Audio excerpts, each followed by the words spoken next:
Sebab aku ingat the first demo kau tu aku nampak dekat Fishbone. Kedai Sungai Wang. Kau beli kan? Beli. Aku bawa balik. Aku kan selamat kan. Yelah. Tunjuk member aku semua yang thanks bro. Oh, ni kira one of the earliest promoter. Boleh buat macam ni kan. So kita macam ni sebelum Circle of Friends semua. Circle of Friends dah buat. Tapi aku tak perasan lagi. Aku nampak kau ni sebab dia photostat kan. Yelah. Photostat kan. Fishbone kan tempat in lah dulu. Semua beli baju rock semua. Shout out Fishbone. Legend lah. Baik situ baju baik-baik kan.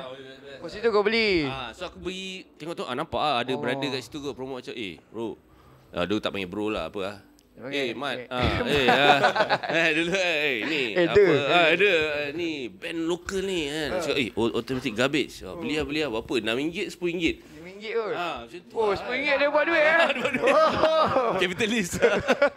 Tak apa halalkan lah ni. Halal. Fishbone. Thank you for saying. Jelah dia pun nak kena ambil dia punya kan. Macam label dekat. Betul lah. So thanks lock. Ni personally thanks lah. Aku ingat lagi aku bawa balik. Dalam tu ada CCTV kan? Tak ada. Dalam tu second ada. Second demo. Dalam tak ada kios ada kan? Kios ada. Horrible Adorable. Not apa lagi? Spastic You. Spastic You. Masya-Allah.